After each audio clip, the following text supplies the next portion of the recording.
Hi friends, welcomes to Vasantham Saravanan channel. இன்றைக்கி நம்ம சேனலில் சீரக சம்பா அரிசியை பயன்படுத்தி நல்ல சூப்பரான சுவையான மஷ்ரூம் பிரியாணி எப்படி செய்கிறதுன்னு தான் பார்க்க போகிறோம். எப்போவுமே செய்கிற மாதிரி பிரியாணி இல்லாமல் இன்றைக்கி கொஞ்சம் வித்தியாசமாக இந்த மஷ்ரூம் பிரியாணியை செய்ய போகிறோம். இந்த பிரியாணி ரொம்பவே கூடுதல் சுவையாக இருக்கும். கண்டிப்பாக ட்ரை பண்ணி பாருங்கள். வீடியோக்குள்ளே போகிறதுக்கு முன்னாடி நம்ம வசந்தம் சரவணன் சேனலை சப்ஸ்கிரைப் பண்ணாதவங்க சப்ஸ்கிரைப் பண்ணிக்கோங்க. கூடவே இருக்க பெல் ஐக்கானையும் கிளிக் பண்ணிக்கோங்க. இப்போ இந்த மஷ்ரூம் பிரியாணி எப்படி செய்கிறதுன்னு பார்க்கலாம். ஃபஸ்ட்டு இந்த மஷ்ரூம் பிரியாணி செய்கிறதுக்காக நம்ம மஷ்ரூமை க்ளீன் பண்ணி வச்சுக்கலாம். அதுக்காக தண்ணியில் கொஞ்சமாக மஞ்சப்பொடி போட்டு வச்சுருக்கேன். இப்போ அதில் ஒரு பேக்கெட் அளவுக்கு மஷ்ரூம் சேர்த்துக்கிறேன். எப்போவுமே நம்ம மஷ்ரூமை சமைக்கிறதுக்கு முன்னாடி இந்த மாதிரி தண்ணியில் மஞ்சப்பொடி போட்டு அதில் மஷ்ரூமை ஒரு 5 நிமிஷம் போல் வச்சுருந்து அதை நல்லா நம்ம வாஷ் பண்ணி எடுத்துக்கணும். கண்டிப்பாக நம்ம மஷ்ரூமை சமைக்கிறதுக்கு முன்னாடி இந்த மாதிரி க்ளீன் பண்ணிவிட்டு தான் நம்ம சமைக்க ஆரம்பிக்கணும். இப்போ இது அப்படியே ஒரு 5 நிமிஷம் இந்த தண்ணியிலே இருக்கட்டும். இப்போ ஒரு 5 நிமிஷத்துக்கு அப்புறமா இந்த மஷ்ரூமை நல்லா தண்ணி ஊற்றி 2-3 டைம் வாஷ் பண்ணி வச்சுருக்கேன். இப்போ இந்த மஷ்ரூமை நம்ம க்ளீன் பண்ணிக்கணும். இந்த மஷ்ரூம் மேலே ஸ்கின் மாதிரி இருக்குது பார்த்தீங்களா, தோல் மாதிரி. இதை நம்ம கையாலே எடுத்தோம்னா அழகாக எடுக்கிறதுக்கு வரும். பாருங்கள், இந்த மாதிரி அந்த மஷ்ரூம் மேலே நம்ம கையாலே இந்த மாதிரி ஈஸியாக அந்த ஃபஸ்ட் லேயர் நம்ம எடுத்துடலாம். இந்த மஷ்ரூம் மேலே இருக்க ஸ்கின்னை ரிமூவ் பண்ணிட்டு தான் நம்ம சமைக்க ஆரம்பிக்கணும். அதனால எல்லா மஷ்ரூமையும் நான் இதே மாதிரி க்ளீன் பண்ணி வச்சுக்கிறேன். இது மேலே இருக்க அந்த லேயர்லாம் எடுத்துகிட்டு திரும்பவும் ஒரு வாட்டி வாஷ் பண்ணி வச்சுக்கலாம். இப்போ அடுத்ததாக 1.5 டம்ளர் அளவுக்கு சீரக சம்பா அரிசி எடுத்து வச்சுருக்கிறேன். இப்போ இந்த அரிசியை ஒரு பாத்திரத்துக்கு மாற்றிட்டு இதை நல்லா வாஷ் பண்ணிவிட்டு தண்ணி ஊற்றி ஊற வச்சுக்கலாம். நம்ம பிரியாணி செய்ய ஆரம்பிக்கிறதுக்கு ஒரு 10 நிமிஷம் முன்னாடி இந்த அரிசியை நம்ம ஊற வச்சுக்கிட்டோம்னா போதுமானதாக இருக்கும். இப்போ இந்த பிரியாணிக்கு சீரக சம்பா அரிசி தான் பயன்படுத்தணும்னு அவசியம் கிடையாது. நம்ம நார்மலாக யூஸ் பண்ணுற நீளமாக இருக்கும் இல்லையா பிரியாணி அரிசி, அதை கூட நம்ம தாராளமாக இதுக்கு யூஸ் பண்ணிக்கலாம். ரொம்பவே சூப்பராக இருக்கும். கண்டிப்பாக ஒரு 10லேருந்து 15 நிமிஷம் நம்ம அரிசியை ஊற வச்சுட்டு அதுக்கப்புறம் பிரியாணி செய்ய ஆரம்பித்தா ரொம்பவே சூப்பராக வரும். இப்போ அடுத்ததாக ஒரு 2 தக்காளி, மீடியம் சைஸ் தக்காளி கட் பண்ணி வச்சுருக்கேன்.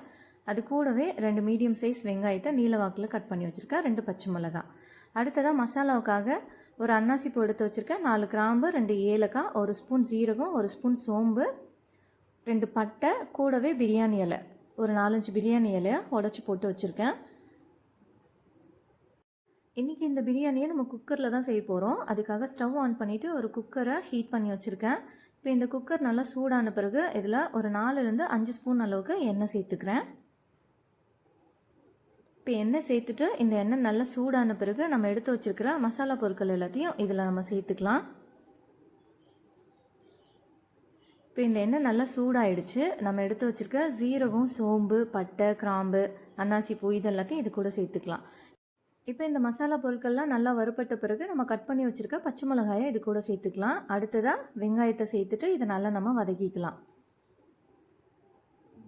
இப்போ இந்த வெங்காயம் நல்லா வதங்குறதுக்காக இது கூட கொஞ்சமாக சால்ட் உப்பு சேர்த்துக்கிறேன். சால்ட் உப்பு சேர்த்து நம்ம வதக்கும் போது சீக்கிரத்துலேயே இது நல்லா வதங்கி வந்துடும். இந்த வெங்காயம் நல்லா பொன்னிறமாகிற வரைக்கும் இதை நல்லா வதக்கிக்கலாம்.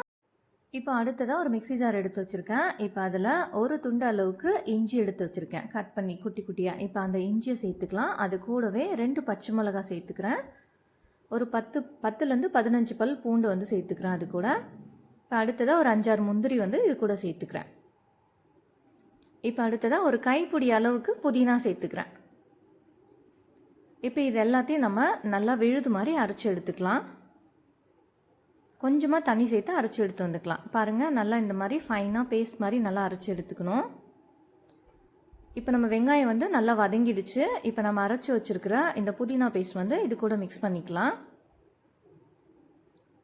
இப்போ இந்த மெத்தடில் நம்ம பிரியாணி செய்யும்போது இதோட சுவை இன்னுமே கூடுதலாக இருக்கும். நமக்கு நல்லா ரெஸ்டாரண்ட்டில் சாப்பிட்ற மாதிரி செம்மையாக இருக்கும் இந்த பிரியாணி. கண்டிப்பாக இதை ட்ரை பண்ணி பாருங்கள். நம்ம இஞ்சி பூண்டு விழுது பிரியாணிக்காக அரைக்கும் போது அது கூடவே கொஞ்சமாக முந்திரியும் சேர்த்துட்டு கொஞ்சமாக புதினாவும் சேர்த்து அது கூட கொஞ்சம் பச்சை மிளகாய் காரத்துக்கு ஏற்றாப்புல இன்றைக்கி நான் 2 சின்ன சைஸ் பச்சை மிளகாய் தான் சேர்த்துருக்கேன். சேர்த்து இதை நல்லா அரைச்சிக்கிட்டு இந்த மாதிரி வெங்காயத்தோடு சேர்த்து நல்லா நம்ம வதக்கி எடுத்துக்கணும். இதோட பச்சை வாசனை போகிற வரைக்கும் இதை நம்ம நல்லா வதக்கிக்கிட்டால் போதுமானதாக இருக்கும். இப்போ அடுத்ததாக குட்டி குட்டியாக கட் பண்ணி வச்சுருக்கிற தக்காளியை நம்ம இது கூட சேர்த்துக்கலாம். இப்போ தக்காளி சேர்த்துட்டு இது நல்லா நம்ம வதக்கி எடுத்துக்கலாம். தக்காளியை அரைச்சி சேர்க்கணும்லாம் அவசியம் கிடையாது. அப்போ அரைச்சி சேர்த்தோம்னா சம்டைம்ஸ் பார்த்திங்கன்னா கொஞ்சம் புளிப்பு அதிகமாக இருக்க மாதிரி இருக்கும். இப்போ இதில் கொஞ்சமாக மஞ்சப்பொடி சேர்த்துக்கிறேன். மஞ்சப்பொடி, சால்ட், உப்பு சேர்த்து நம்ம வெங்காயம் தக்காளி வதக்கும் போது அது சீக்கிரத்துலேயே நல்லா வதங்கி வரும். அதுக்காக தான். இப்போ மஞ்சப்பொடி சேர்த்துட்டு இது நல்லா நம்ம வதக்கி எடுத்துக்கலாம்.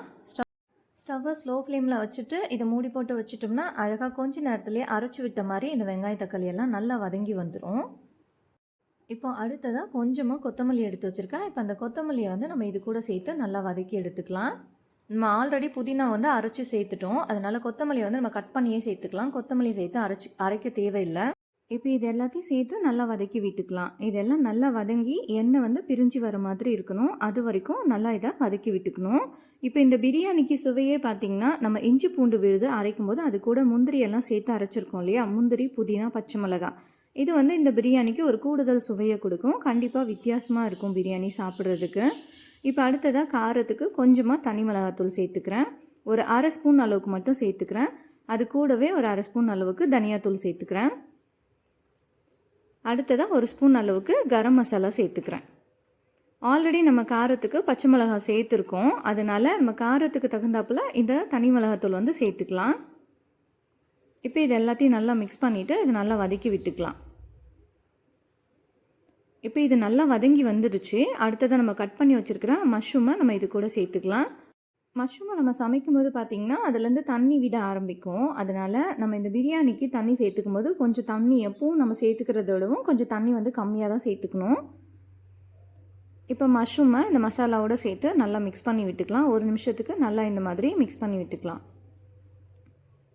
அடுத்ததாக இப்போ இந்த பிரியாணிக்கு தேவையான அளவுக்கு தண்ணி சேர்த்துக்கலாம். நம்ம 1.5 டம்ளர் அளவுக்கு சீரக சம்பா அரிசி எடுத்துக்கிட்டோம். அதுக்கு 1 டம்ளருக்கு 1.5 டம்ளர் அளவுக்கு நம்ம தண்ணி சேர்த்துக்கணும். 1 டம்ளர் சீரக சம்பா அரிசிக்கு 1.5 டம்ளர் அளவுக்கு தண்ணி சேர்த்துக்கணும். இப்போ மொத்தமாக இதுக்கு 2.25 அளவுக்கு டம்ளர் தண்ணி சேர்த்துக்கணும். நான் அதுலேருந்து கொஞ்சம் தண்ணி வந்து கம்மி பண்ணிவிட்டு சேர்த்துக்கிறேன். இப்போ சேர்த்துட்டு இந்த தண்ணி வந்து கொதிக்க ஆரம்பிக்கட்டும். இப்போ தண்ணி நல்லா கொதிக்க ஆரம்பிச்சிடுச்சு. இந்த டைம் நம்ம ஊற வச்சுருக்க அரிசியை தண்ணியை நல்லா வடிகட்டிட்டு இது கூட சேர்த்துக்கலாம். இப்போ அரிசியெல்லாம் சேர்த்துட்டு ஃபைனலாக நம்ம இது காரம், உப்பு எல்லாம் வந்து செக் பண்ணி பார்த்துக்கணும். செக் பண்ணி பார்த்துட்டு தேவைப்பட்டால் நம்ம கொஞ்சம் உப்பு வந்து ஆட் பண்ணிக்கலாம். இப்போ ஃபைனலாக இதில் 1 ஸ்பூன் அளவுக்கு நெய் வந்து சேர்த்துக்கிறேன். இந்த மாதிரி நம்ம பிரியாணியை மூடி போடுற நேரத்தில் கொஞ்சமாக வந்து நெய் சேர்த்துக்கிட்டோம்னா அந்த பிரியாணி இன்னுமே மணமாக இருக்கும், ரொம்ப சுவையாக இருக்கும். இப்போ இந்த பிரியாணியை சிம்லே வச்சு ஒரு 15 நிமிஷத்துக்கு நம்ம இதை குக் பண்ணி எடுத்துக்கலாம். 15 நிமிஷத்துக்கு அப்புறமா ஸ்டவ்வை ஆஃப் பண்ணிவிட்டு இப்போ இந்த குக்கர் வந்து அதோட ஏரெல்லாம் ரிலீஸ் ஆன பிறகு எடுத்து வச்சுருக்கேன். இப்போ இதை ஓப்பன் பண்ணி பார்க்கலாம். பாருங்கள், பிரியாணி நல்லா வெந்து வந்திருக்கு. கொஞ்சம் கூட குழையாமல் வந்திருக்கு. நம்ம சேர்த்துக்கிட்ட தண்ணியோட அளவு வந்து கரெக்டாக இருந்திருக்கு. பாருங்கள், அரிசி வந்து உடையாமல் நல்லா சூப்பராக மஷ்ரூம் பிரியாணி ரெடியாகி வந்திருக்கு. அவ்வளோதான், நல்ல சுட சுட சூப்பரான சுவையான மஷ்ரூம் பிரியாணி ரெடி ஆகிடுச்சு. மஷ்ரூம் பிரியாணிக்கு எப்போவுமே நம்ம மஷ்ரூமை கொஞ்சம் பெரிய சைஸில் கட் பண்ணி சேர்த்துக்கணும். குட்டி குட்டியாக நம்ம கட் பண்ணோம்னா அது பார்த்திங்கன்னா தண்ணியிலே அப்படியே கரைஞ்ச மாதிரி ஆகிடும். நமக்கு நம்ம எப்போவும் வந்து இஞ்சி பூண்டு விழுது அரைக்கிற மாதிரி இல்லாமல் கொஞ்சம் வித்தியாசமாக அது கூட இந்த மஷ்ரூம் பிரியாணி தான் இல்லை, வேறு ஏதாவது நம்ம பிரியாணி செய்யும்போது கூட அது கூட கொஞ்சமாக முந்திரியும் கொஞ்சம் புதினாவும் சேர்த்து அரைச்சிக்கிட்டோம்னா அதோட சுவை வந்து கொஞ்சம் நல்லா ரிச்சாக இருக்கும். சாப்பிட்றதுக்கு ரொம்பவே டேஸ்டியாக இருக்கும். ஓகே ஃப்ரெண்ட்ஸ், நீங்களும் இதே மெத்தடை ஃபாலோ பண்ணி உங்கள் வீட்டில் இந்த மஷ்ரூம் பிரியாணியை செஞ்சு பாருங்கள். செஞ்சு பார்த்துட்டு இதோட டேஸ்ட்டு எப்படி இருந்ததுன்னு கமெண்ட் பண்ணுங்கள்.